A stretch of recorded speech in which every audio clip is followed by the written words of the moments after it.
ng klase sa senior high school, hindi inaasahan ni Adrian na may isang taong babago sa takbo ng kanyang taon.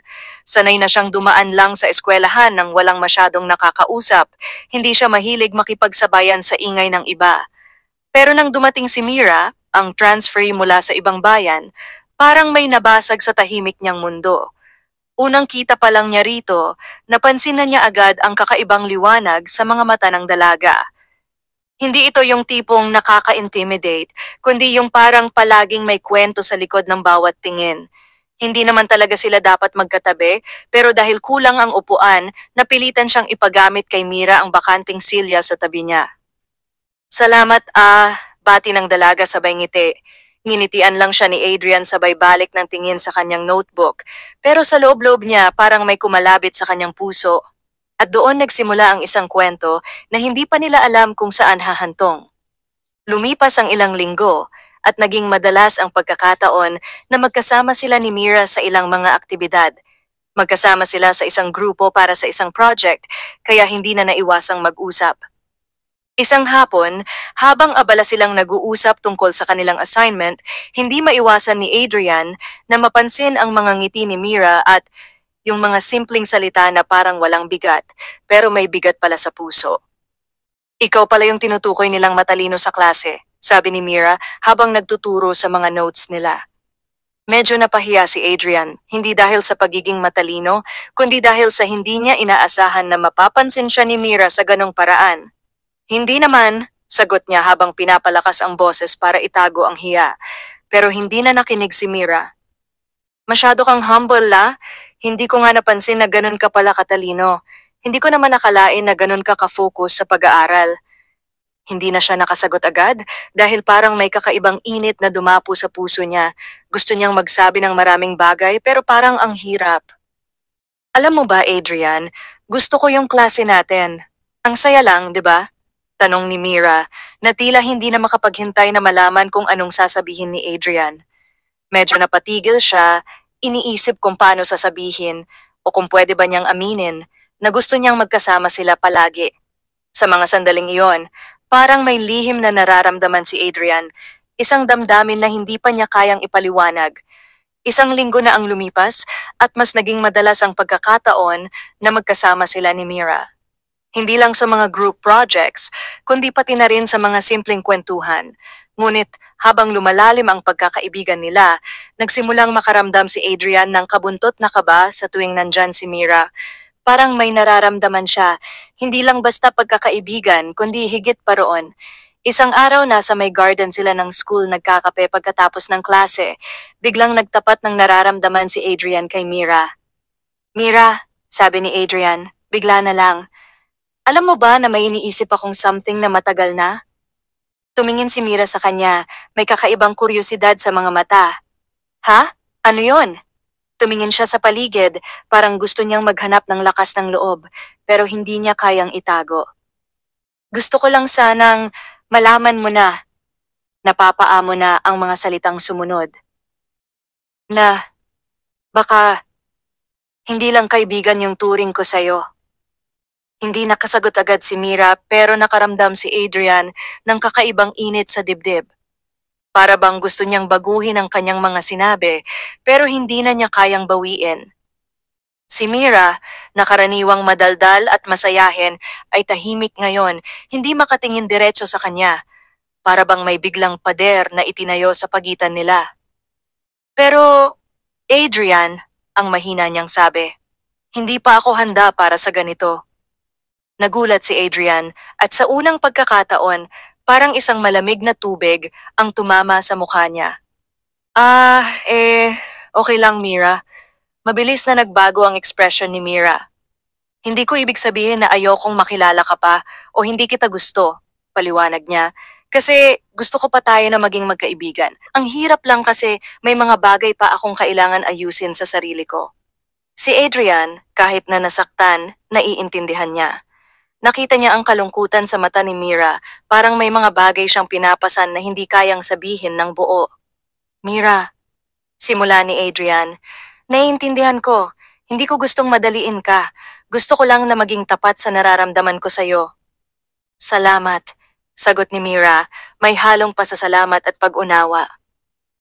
Siguro, kailangan ko pa ng panahon, Adrian. Hindi ko alam kung anong mangyayari sa atin pero sana, huwag mong pilitin na madaliin. Okay lang, sagot ni Adrian, pilit nang ngumiti. Maghihintay ako, hindi ko naman kayang magmadali, hindi kita pipilitin. Dahil dito, natutunan nilang dalawa na mahalaga ang oras at may mga bagay na hindi agad-agad mauunawaan. Pero habang umaasa si Adrian, alam niyang kahit na ngayon, may pagkakataon pa rin silang magkasama. At ang pag-ibig, baka darating din kapag handa na sila pareho. Dahil sa nangyari, naging mas maingat si Adrian at Mira sa isa't isa. Hindi na nila pinilit pag-usapan ang tungkol sa nararamdaman nila, ngunit ang mga araw ay nagpatuloy. Bawat araw, mas lumalim pa ang pagkakaibigan nila. Nagiging mas bukas sila sa isa't isa, mga kwento tungkol sa pamilya, mga pangarap, at mga takot na hindi pa nila kayang ipaalam sa iba. Isang linggo ang lumipas at isang hapon, nagkasama sila ni Mira sa isang klase ng humanities. Habang nagkaklase, hindi maiwasang magtama ang kanilang mga mata at sa bawat titig ni Adrian, may isang katanungan na hindi na kayang pigilin. Nagpasya siya na itanong, Mira, may tanong ako, bakit hindi ka pa handa? Nagulat si Mira at tumingin sa kanya. Tinutok ang kanyang tingin sa mga mata ni Adrian na parang may isang sagot na ayaw niyang ibigay. Kasi Adrian, sagot niya ng mahinahon, hindi ko pa kayang magbukas ng puso ko ulit. May mga bagay na hindi ko pa kayang bitawan. Naintindihan agad ni Adrian.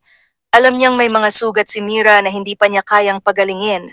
Siya rin, may mga bagay na hindi pa niya kayang kalimutan. Alam ko, sabi ni Adrian. Pero sana balang araw, makita mong handa na akong maghintay. Wala akong plano magmadali. Nakita ni Mira ang tapat ng ngiti sa mukha ni Adrian at sa mga salitang iyon, parang unti-unting nabura ang mga alinlangan sa kanyang puso. Hindi siya nagmadali, pero sa mga sandaling iyon, parang may pag-asa na nagsimulang muli. Salamat Adrian, sabi ni Mira, sabay hawak sa kamay ni Adrian ng magaan. Hindi ko alam kung anong mangyayari pero gusto ko sana na sa kabila ng lahat, magkasama pa rin tayo. At sa mga salitang iyon, parang nagsimula ang isang bagong kabanata sa kanilang kwento. Isang kabanata ng mas matibay na pagkakaibigan at ng unti-unting paghihilom ng mga sugat. Habang lumilipas ang mga araw, hindi na namalayan ni Mira na unti-unti na niyang nararamdaman ang mga bagay na hindi niya inaasahan. Mula sa pagiging magkaibigan, ang mga simpleng sandali nila ni Adrian ay nagsimulang magbukas ng bagong damdamin. Hindi na siya nakakapagpigil ng mga ngiti tuwing magkasama sila. Hindi na rin niya kayang pigilan ang mga titig na nagtatago ng mga hindi pa kayang sabihin na saloobin. Isang araw, habang nag-uusap sila sa isang sulok ng silid-aklatan tungkol sa isang proyekto, napansin ni Mira na hindi lang basta pagtulong ang ginagawa ni Adrian. May mga pagkakataong hindi lang siya tinutulungan kundi inuunawa at sa bawat gabay ni Adrian, ramdam ni Mira ang mga maliliit na bagay na hindi niya maipaliwanag. Nandyan ka na naman, ang biro ni Mira, pero may halong tamis ang kanyang tono. Laging handa, lagi akong inaalala. Si Adrian, na hindi sanay sa ganitong klaseng usapan, ay medyo napahiya. Hindi ko naman yon sinasadya, sagot niya habang inayos ang mga libro nila. Gusto ko lang makatulong. Hindi ko rin naman alam kung anong nangyayari sa akin. Alam ko, sagot ni Mira na may matamis na ngiti. Nagkatinginan sila sandali at sa mga mata ni Mira, nakita ni Adrian ang isang bagay na hindi pa niya kayang ipaliwanag. Hindi na ito yung simpleng pagkakaibigan lang. May something na nagbabalik sa kanila, isang spark na nagsimula ng magliyab mula sa mga simpleng ngiti at gabay. Ngunit bago pa sila makapagsalita ng higit pa, tumunog ang bell para sa huling klase. Napansin ni Mira na may kakaibang kabuntot na saya sa kanyang puso, isang bagay na hindi niya kayang itanggi. Hindi siya makapagpaliwanag pero sa mga sandaling iyon, parang unti-unti na niyang natutunan na magbukas ang puso niya kay Adrian. Mula noon, hindi na siya makatanggi sa nararamdaman. Parang unti-unti niyang tinatanggap na may puwang sa puso niya si Adrian. Isang puwang na hindi na kayang punan ng kahit sino.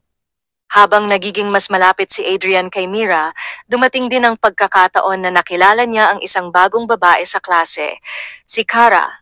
Si Kara ay isang transferee rin, ngunit hindi kagaya ni Mira na tahimik at may kalungkutan sa mata.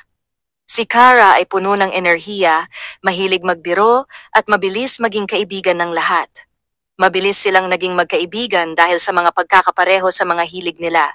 Pareho silang mahilig sa mga laro at sa mga kwento tungkol sa science fiction at fantasy books. Laging magkasama sila sa mga project at hindi na rin naiwasan ni Adrian na madala sa mga kwentuhan at tawa ni Kara. "Grabe Adrian, parang ang saya mong kasama," sabi ni Kara habang tumatawa sila matapos ang isang klase. "Hindi ko akalain na ganito pala kasaya magtrabaho sa mga proyekto." "Ah, ganun ba?" sagot ni Adrian, medyo nahihiya. "Sana hindi naman ako nakakaabala." "Of course not," sabi ni Kara, sabay tapik sa balikat niya. "Sobrang saya ko lang. May iba ka pa bang gustong gawin? Kailangan ko lang kasing malaman." Ang pagiging magkaibigan nila ay naging natural. Si Adrian, na sanay na tahimik at mag-isa, ay nagugulat sa sarili niyang pagiging mas komportable kay Kara. Nakakapagbiruan sila at si Kara ay madalas na nagpapatawa sa kanya. Hindi tulad ni Mira na puno ng mga tanong at mga bagay na hindi kayang ibukas, si Kara ay tila walang kahirap-hirap magpatawa at magbukas ng mga bagong karanasan. Ngunit, habang mas lumalalim ang pagkakaibigan ni Adrian kay Kara, hindi maiwasan ni Adrian na mag-isip. Pumapasok sa kanyang isipan ang mga sandali kung saan siya at si Mira ay magkasama at naiisip niya kung paano ang mga simpleng sandali nila, ang mga mata ni Mira, ang mga ngiti, ang tahimik na pag-unawa na parang may isang hindi pa nabibigkas na saloobin. Minsan, habang magkasama sila ni Kara, may mga pagkakataong nakaramdam si Adrian ng isang lihim na pangungulila sa mga araw na magkasama siya at si Mira at sa mga pagkakataong nahulog ang kanilang mga mata sa isa't isa. Ngunit ngayon, may bagong kaibigan si Adrian at wala siya plano na gawing komplikado ang mga bagay. Pero, nag-umpisa si Adrian isang araw habang kasama si Kara. Minsan naisip ko kung paano kami mas magiging komportable ni Mira sa isa't isa. "Huh?" tanong ni Kara, tinitingnan si Adrian. "Bakit, may problema ba kayo?" "Hindi naman," sagot ni Adrian. "Pero parang may mga bagay akong hindi pa alam kung paano ayusin. Baka kasi may nararamdaman na siya, pero ako hindi ko pa kaya." Ang sinabi ni Adrian ay hindi nakalampas kay Kara, para bang may naramdaman siyang hindi normal sa pagitan namin. "Sana maging okay ka lang. Kung may kailangan kang kausap, nandito lang ako." Pinapagaan ni Kara ang loob ni Adrian. Nagpasya si Adrian na hindi magmadali. Hindi pa niya alam kung saan siya papunta, kung magpapatuloy ang nararamdaman niya kay Mira o kung may mas makikilala pa siyang ibang tao tulad ni Kara. At sa mga sandaling iyon, natutunan niyang tanggapin na minsan, ang mga bagay ay kailangan munang maghintay at baka darating din ang tamang panahon para sa mga sagot. Habang patuloy na lumalalim ang pagkakaibigan ni Adrian at Kara, hindi maiwasang mapansin ni Mira ang mga pagbabago. Tuwing nagkikita sila sa school, madalas makita ni Mira si Adrian na kasama si Kara. Nagkakasama sila sa mga proyekto, nagbibiruan, at nagkakaroon ng mga masayang sandali. Nagsimula nang magbago ang mga araw ni Mira. Hindi na siya kasing komportable tulad ng dati kapag magkasama silang tatlo. May mga pagkakataong naglalakad siya sa corridor at makikita niya sina Adrian at Kara na masaya at hindi siya kasali. Parang may isang piraso ng kanyang puso na nawawala at hindi niya maintindihan kung bakit. Hindi siya nagsalita kay Adrian tungkol dito, pero sa bawat tanong ni Adrian kung kumusta siya, ramdam niyang may isang bagay na hindi niya kayang ipaliwanag. "Okay lang ako," sagot niya isang araw habang kausap si Adrian sa kantin. Pero hindi nakalampas kay Adrian ang pagbabago ni Mira. Napansin niya na hindi na kasing lambing ni Mira sa kanya tulad ng dati. Tinutukso niya pa ito minsan, pero tila ba hindi na ito nagpapakita ng interes. Naiisip ni Adrian, baka napapansin na ni Mira ang mga nangyayari. Isang hapon, habang sila ni Kara ay nagbabasa sa library, hindi nakaligtas kay Mira ang mga titig ni Adrian kay Kara. Nakita niyang maligaya si Adrian at naalala niya ang mga sandali kung saan sila lang ang magkasama, ang mga maliliit na tawanan at ang mga simpleng kwentuhan na puno ng hindi nasasabing mga saloobin. Hindi maiwasang magtampo si Mira. Bakit parang kaya pala hindi kami magkausap ni Adrian tulad ng dati? Tanong niya sa sarili habang naglalakad sa hallway. Ang saya-saya nila ni Kara, parang mas okay silang magkasama. Hindi na nakayanan ni Mira ang nararamdaman at isang araw, nagdesisyon siyang kausapin si Adrian tungkol dito. Nagkita sila sa labas ng school building habang pauwi na siya at si Adrian. May, may gusto akong sabihin, Adrian, sabi ni Mira, nag-iwas ng tingin. Bakit parang ang saya-saya niyo ni Kara ngayon? Hindi mo na ba ako gusto? Nagulat si Adrian sa tanong ni Mira. Mira, hindi kita pinapalitan. Hindi ko kayang gawin yon. Nagiging magkaibigan lang kami ni Kara, wala akong ibang ibig sabihin. Pero, hindi ko na alam, Adrian, sagot ni Mira, medyo nagtatampo. Nakita ko kung paano kayo magkasama. Nakita ko na masaya ka kapag siya ang kasama mo. Hindi ko na kayang hindi magselos. Si Adrian, hindi agad nakasagot. Tumingin siya kay Mira, at sa mga mata ni Mira, nakikita niyang may mga pinapasan itong mga bagay na hindi pa niya kayang sabihin. Mira, sabi ni Adrian, wala akong ibig sabihin sa mga nangyari. Hindi ko rin alam kung anong nararamdaman ko minsan. Pero hindi ko kayang mawala ka sa buhay ko. Hindi ko kayang magpanggap na hindi ka mahalaga para sa akin. Nagkatinginan sila sandali. Sa mga salitang iyon, parang may isang piraso ng puso ni Mira na nagbukas. Oo, may nararamdaman siya at oo, hindi niya kayang itago iyon. Hindi lang kayang aminin ng puso niya ang mga saloobing iyon sa mga tamang panahon. Pasensya na, Adrian, sabi ni Mira, nagsisimulang magluha ang mata niya. Hindi ko alam kung paano ko sisimulan. Natatakot lang akong mawala ka. Hindi kita iiwan, Mira, sagot ni Adrian. Hindi ko alam kung ano ang magiging ibig sabihin ng lahat ng ito, pero nandito lang ako. Sa mga sandaling iyon, nagsimulang maghilom ang mga sugat na hindi pa nila kayang pangalanan. Ang pagkakaibigan nilang tatlo ay nagsimulang mag-iba, mga masalimuot na damdamin na kailangang ayusin. Ang mga hindi pa nasasambit na saloobin ay naglalapit pa sa kanilang mga puso. Habang abala sa mga proyekto at mga araw ng klase, hindi na iwasan ni Mira na makatagpo ng isang bagong tao sa buhay niya, si Jordan, isang kakilala ni Kara. Si Jordan ay isang transferee rin, ngunit hindi tulad ng ibang estudyante, medyo tahimik siya, may kabuntot na malalim na pag-iisip. Naging magkaibigan sila ni Kara sa pamamagitan ng isang group activity at ipinakilala siya ni Kara kay Mira nang magkasama sila sa isang proyekto. Mira, si Jordan, isang kaibigan ko, sabi ni Kara nang isang araw nang makasalubong nila si Jordan sa hallway. Mira, siya yung sinasabi ko na mahilig sa photography. Si Jordan, na may mga mata na may malalim na pagka-introspective, ngumiti at kinamayan si Mira. Hi Mira, nice to meet you. Mabilis nilang nahanap ang pagkakapareho nila. Pareho silang mahilig sa mga outdoor activities at nakakapagkwentuhan tungkol sa mga lugar na gusto nilang puntahan at mga libro na binabasa. Dahil nga rin sa pagiging magkaibigan ni Kara at Adrian, madalas silang magkasama, kaya hindi na naging mahirap para kay Mira na maging komportable kay Jordan. Kahit hindi nila inaasahan, mabilis din silang nagkaroon ng connection.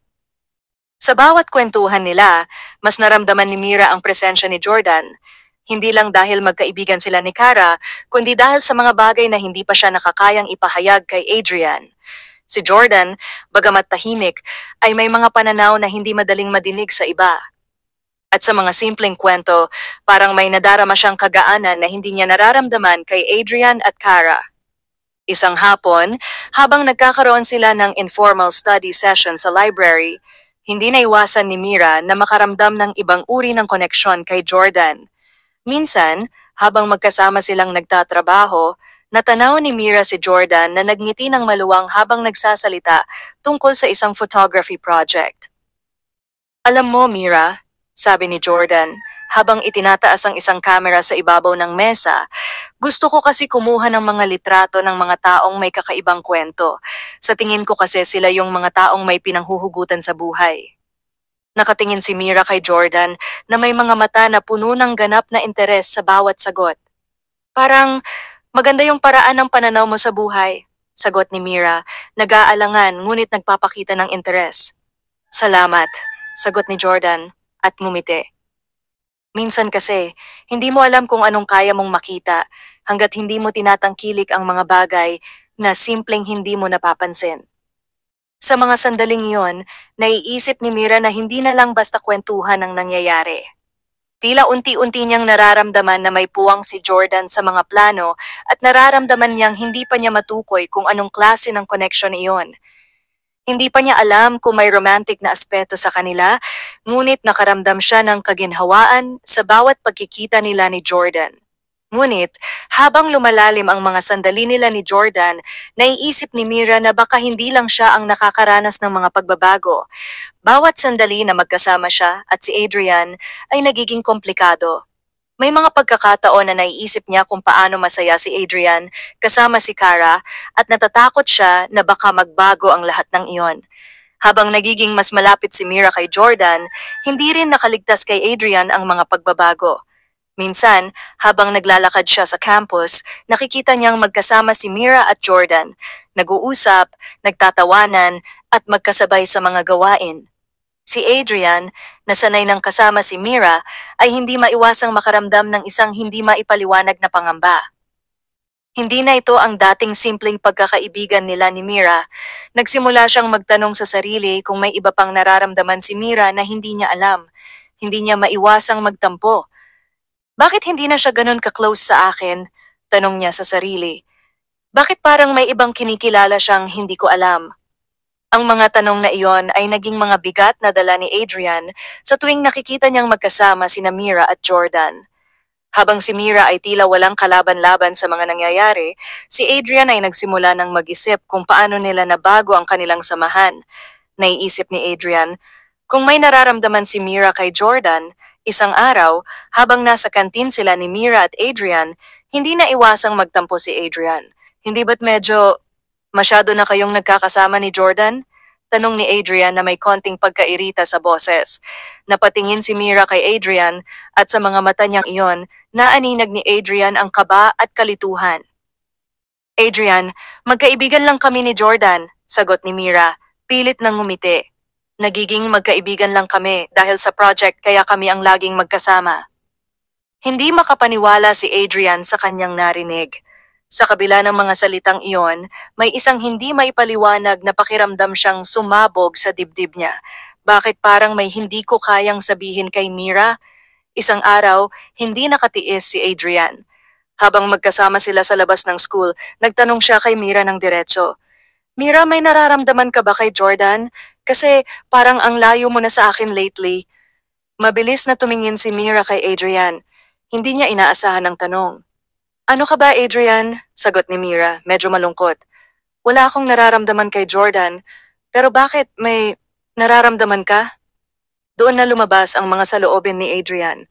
Kasi Mira, hindi ko alam kung anong nangyayari sa atin. Parang hindi mo na ako pinapansin. Laging magkasama kayo ni Jordan at parang hindi na ako parte ng buhay mo. Nag-alis ng mga bagahe si Mira pero alam niyang may isang bagay na kailangang ayusin. Adrian, hindi ko alam kung anong nararamdaman ko, pero gusto ko lang na magkausap tayo ng maayos, pero hindi ko alam kung paano ko aayusin. Habang nagsasalita si Mira, naramdaman ni Adrian ang bigat ng mga salitang iyon. Sa kabila ng kanyang nararamdaman na selos, alam niyang hindi nila pwedeng itapon ang lahat ng mga sandali ng pagkakaibigan. Ngunit, sa mga pagkakataon ding iyon, hindi niya kayang pigilan ang nararamdaman niyang pagkawala ng koneksyon kay Mira. Si Mira, bagamat hindi sigurado kung anong mangyayari, ay napansin din ang selos sa mata ni Adrian, kaya't nagpa siya siyang magpaliwanag. Adrian, hindi ko kayang mawala ka sa buhay ko. Hindi ko kayang mawala ng mga mahalagang tao sa buhay ko at ayokong saktan ka. Nagkatinginan silang dalawa at sa mga sandaling iyon, naramdaman ni Adrian na hindi pa huli ang lahat.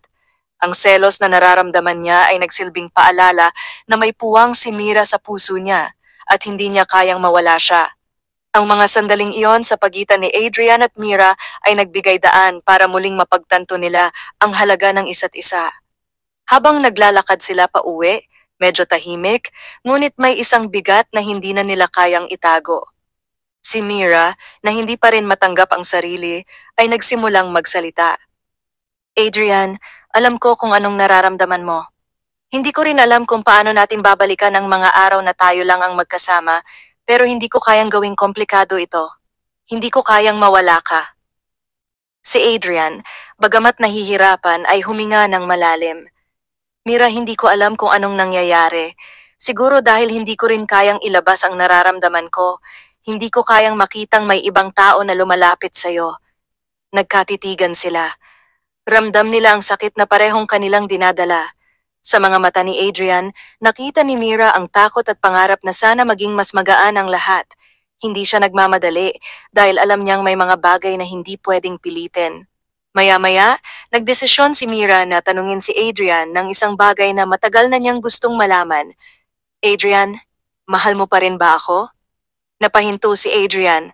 Ang tanong na yon ay naging isang pader na bumangon sa harapan nila. Hindi siya makasagot agad, hindi dahil hindi siya sigurado, kundi dahil nag-iingat lang si Adrian sa kanyang sasabihin. Ngunit nakita niya ang pagsusumikap ni Mira na maghanap ng sagot, kaya hindi na siya makatanggi. Oo, sagot ni Adrian, dahan-dahan. Mahal kita, Mira, pero hindi ko alam kung paano ko ito ipapakita sa'yo. Parang hindi ko alam kung paano natin sisimulan. Nagkatinginan silang dalawa. Kung ganon, sagot ni Mira, hindi ko kayang iwan ka, Adrian, pero kailangan ko ng oras. Hindi ko alam kung paano maging buo ngayon, pero sana matutulungan mo ako. Nakita ni Adrian ang kahinaan ni Mira at sa kabila ng mga selos, takot at pagdududa, nakita niya ang isang pagkatao na malakas at matatag. Hindi na siya nakapagpigil at niyakap si Mira ng mahigpit. Hindi ko aalisin ang sarili ko sa iyo, Mira, sabi ni Adrian. Hindi ko kaya. Sa mga sandaling iyon, hindi nila kailangan ng mga salita upang malaman na pareho silang naglalakbay patungo sa isang landas na puno ng walang kasiguraduhan, ngunit puno ng pag-asa. Ang mga araw ay patuloy na lumipas at sa kabila ng mga nangyaring pagbabago, si Mira ay naging mas maligaya at mas buo sa sarili. Siya at si Adrian ay nagsimulang mag-usap ng mas malalim at kahit na hindi pa nila ganap na napag-uusapan kung anong mangyayari sa pagitan nilang dalawa, pareho nilang alam na may mga nararamdaman sila na hindi nila kayang itago. Ngunit hindi rin nakaligtas ang ibang mga mata sa kanilang mga nararamdaman. Si Jordan, na sa mga nakaraang linggo ay naging mas malapit kay Mira, ay nagsimulang mag-isip kung paano siya makakatulong kay Mira at kung ano ang maaaring mangyari sa pagitan nilang dalawa. Sa mga pagkakataong sila ay magkasama, naramdaman ni Jordan na may nararamdaman din siya para kay Mira. Ngunit alam niyang hindi madali ang sitwasyon, lalo pat si Adrian at Mira ay may sariling koneksyon. Isang hapon pagkatapos ng klase, nagkita si Adrian at Jordan sa school. Ang dalawa ay hindi pa nag-uusap ng matagal, kaya't nagkaroon sila ng pagkakataon upang magkausap ng masinsinan. Jordan, nagsimula si Adrian. Gusto ko lang sanang makipag-usap sa'yo tungkol kay Mira. Alam ko, pareho tayong may nararamdaman para sa kanya. Nagtama ang mata ni Jordan kay Adrian at bagamat hindi ito madaling pag-usapan, hindi rin siya makatanggi. Oo, Adrian, sagot ni Jordan. Alam ko na hindi madali at hindi ko gusto na magdulot ng komplikasyon. Pero sa totoo lang, naging mas malapit kami ni Mira at may nararamdaman din ako. Si Adrian, na alam na ang hirap ng sitwasyon, ay huminga ng malalim bago nagsalita. Alam ko, Jordan, hindi ko naman siya gustong pilitin, pero gusto ko ring malaman kung paano tayo magiging maayos sa ganitong sitwasyon. Nagkakatahimikan sandali. Anong plano mo, Adrian? Tanong ni Jordan, na may kahalong kabigatan. Adrian, na hindi pa rin sigurado kung paano magiging sitwasyon nila, ay nagsalita. Alam ko na gusto ko si Mira at gusto ko rin siyang bigyan ng pagkakataon. Hindi ko siya gustong mawala. Pero gusto ko ring malaman kung anong nararamdaman niya, kung may posibilidad ba na magkatuluyan kami o kung may nararamdaman siya sa'yo. Si Jordan ay nag-isip saglit. Hindi ko rin alam kung anong magiging takbo, Adrian, pero kung may plano kang ligawan siya, gusto ko lang na maging tapat ka. Naramdaman ni Adrian na may pangunawa si Jordan. Hindi ko intensyon na makasakit kay Mira. Kung ano pa man ang magiging desisyon ng Mira, ay tatanggapin ko yun ng buo. Pero kung may nararamdaman siya, para sa'yo magiging tatanggapin ko rin yun ng buo. Nagkatinginan silang dalawa at sa mga sandaling iyon, pareho nilang naramdaman ang bigat ng sitwasyon. Pareho nilang alam na hindi madali pero may isang bagay na nag-udyok sa kanila upang magkausap at pagkasunduan.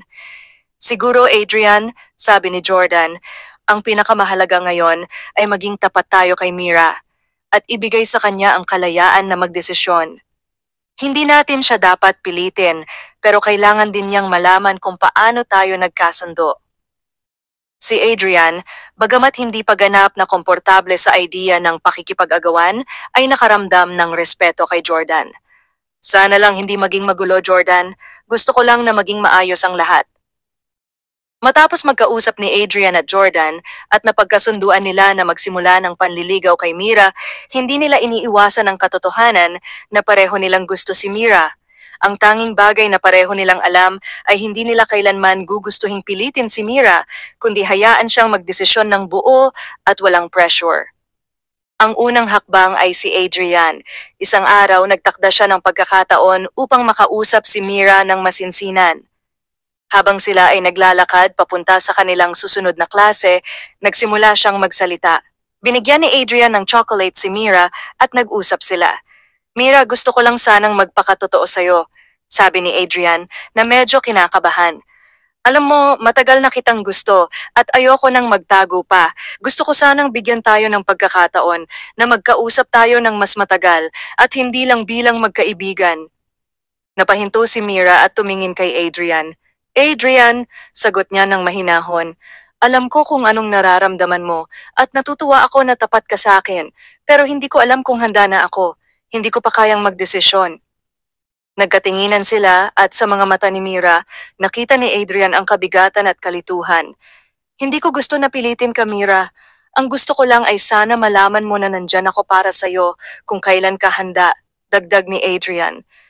Dahil sa mga salitang iyon ni Adrian, naramdaman ni Mira na maluwag at tapat si Adrian. Sa mga oras na yon, hindi niya pa kayang magbigay ng sagot, ngunit nararamdaman niyang hindi rin siya pinipilit ni Adrian. Sa kabilang banda, si Jordan ay nagdesisyon na ipahayag din ang kanyang nararamdaman. Isang hapon, nagkita sila ni Mira sa labas ng school at biglang kinausap ni Jordan si Mira. Mira, alam kong magkaibigan tayo at natutuwa ako na may mga pagkakataon na nagkakasama tayo. Pero gusto ko sanang malaman mo na may nararamdaman din ako para sa'yo. Gusto ko sana magbigay ng pagkakataon na makilala pa kita ng mas mabuti. Tiningnan ni Mira si Jordan at hindi nakapagsalita ng matagal. Jordan, salamat ha. Hindi ko alam kung anong sasabihin ko kasi hindi ko pa rin alam kung ano ang nararamdaman ko sa ngayon. Pero gusto ko lang na maging tapat.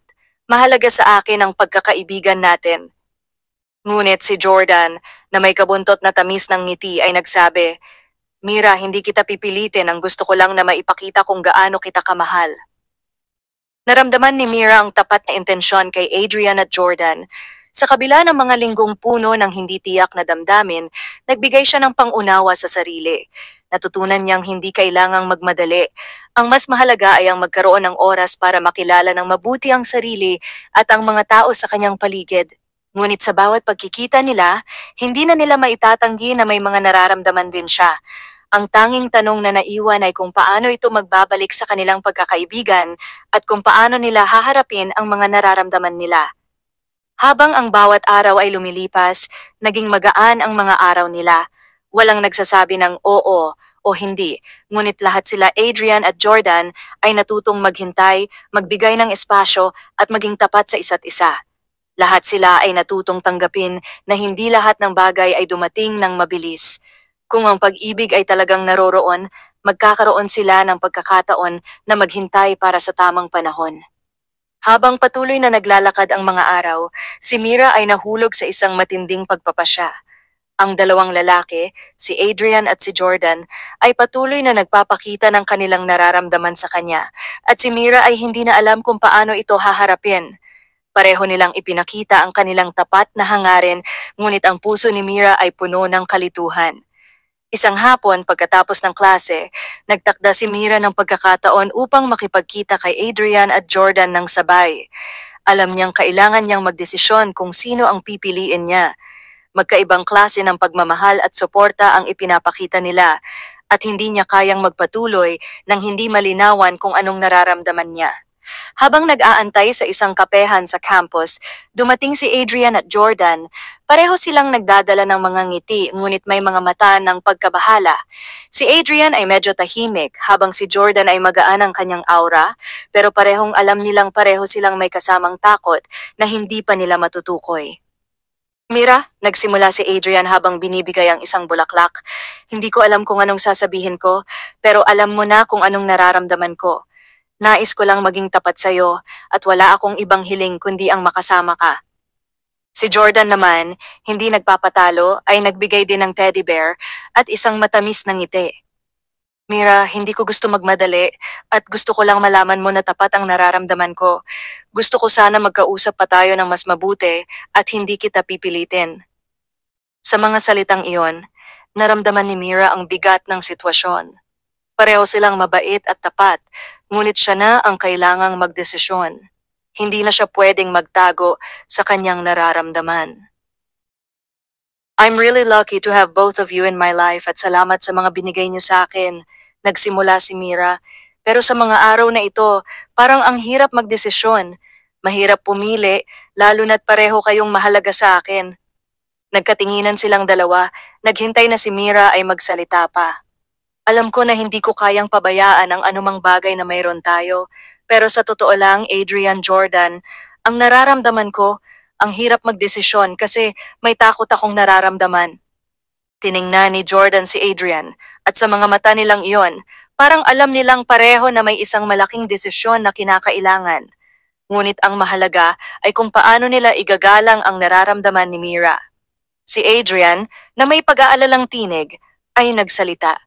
Mira, hindi ko pipilitin na magdesisyon ka agad, pero hindi ko nais na mawala ka. Kahit anong mangyari, mahalaga ka sa akin. Si Jordan naman, bagamat nasaktan, ay nagsabi, Mira, andito lang ako kung kailangan mo ng oras. Huwag mong madaliin. Sa mga salitang iyon, nakaramdam si Mira ng kakaibang kagalakan at kalungkutan. Hindi pa siya sigurado, pero isang bagay ang malinaw sa kanya. Kailangan niyang harapin ang mga nararamdaman niyang ito. Hindi pwedeng magpatuloy ang lahat ng walang linaw. Gusto niyang maging tapat sa kanyang nararamdaman, kaya't ipinagpaliban muna niya ang desisyon. Siguro kailangan ko pa ng oras para mag-isip, wika ni Mira na may konting kabuntot na kalungkutan sa mga mata. Hindi ko pa kayang magdesisyon ngayon pero alam kong hindi ko kayo iiwan. Nagbigay si Adrian at Jordan ng magkaibang ngiti. Bagamat may mga tanong at pagdududa, pareho nilang naisip na ang pinakamahalaga ngayon ay ang respeto sa desisyon ni Mira at ang pagbibigay sa kanya ng espasyo para magdesisyon ng malinaw. Okay lang, sabi ni Adrian at tinapik ang balikat ni Mira. Gusto ko lang makita kang masaya.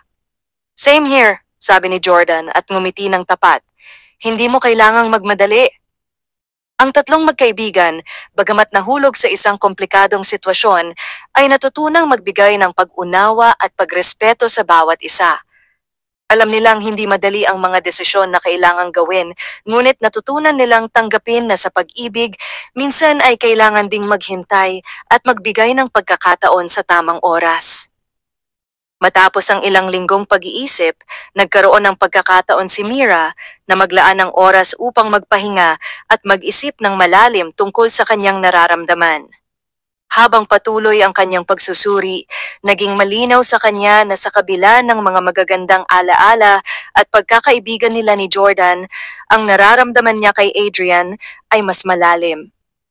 Si Adrian, na laging naroroon para sa kanya, ay nagpakita ng malasakit at tapat na pagmamahal.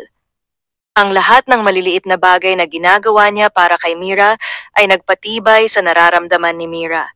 Hindi niya kayang itanggi ang mga simpleng tingin ni Adrian, ang mga salitang nagpapagaan sa kanyang araw, at ang init ng mga yakap nito tuwing siya ay nadidepress o nahihirapan.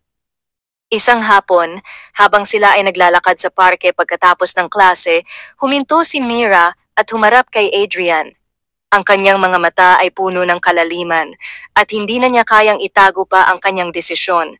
Adrian, nagsimula siya, Matagal ko nang iniisip kung anong nararamdaman ko at pagkatapos ng lahat ng nangyari napagtanto ko na ikaw talaga ang nararapat na makasama ko. Nagulat si Adrian at sa isang iglap hindi na niya kayang itago ang saya sa kanyang mga mata. Mira, ibig mo bang sabihin? Si Mira ay ngumiti, ang kanyang mga mata ay kumikinang. Oo, Adrian, pinili-pili kita. Alam ko na hindi lahat ng bagay ay agad-agad nangyayari, pero sa nararamdaman ko, sa lahat ng nangyari sa ating dalawa, nagsusumikap ka pa rin sa akin simula pa lang nung una, kaya ikaw ang pinili ko. Hindi na nakapagpigil si Adrian at isang matamis na ngiti ang lumabas sa kanyang mukha. Naglakad siya patungo kay Mira at niyakap ito ng mahigpit. Mira, hindi ko alam kung paano ko ipapakita kung gaano ako kasaya. Salamat sa tiwala mo, hinding-hindi kita pababayaan. Habang yakap nila ang isa't isa, naramdaman nilang sila ay nagtagumpay at ang lahat ng kanilang pinagdaanan ay may dahilan. Hindi madali ang mga desisyon at sa wakas natagpuan nila ang tamang oras. Ang nararamdaman ni Adrian kay Mira ay hindi lang basta pagmamahal. Ito ay isang pangako na magsasama sila sa mga pagsubok at tagumpay ng buhay. Sa kabila ng lahat ng kalituhan at pagsubok, ang pinili ni Mira ay ang taong ipinakita sa kanya ang tunay na pagmamahal, hindi lang sa salita kundi sa mga gawa. At si Adrian, na matagal nang naghintay, ay handang sumabay sa kanya sa anumang direksyon ng buhay. Alam mo ba, Mira, sabi ni Adrian habang magkahawak ang kanilang mga kamay. Ang pinakamagandang parte ng lahat ng ito ay ang alam kong magkakasama tayo. Hindi ko na kailangan pa ng kahit ano, basta ikaw lang. Si Mira ay ngumiti at sumang-ayon. Tama ka, Adrian, hindi ko na kailangang maghanap pa ng iba. Natagpuan ko na ang taong handang makasama ko habang buhay.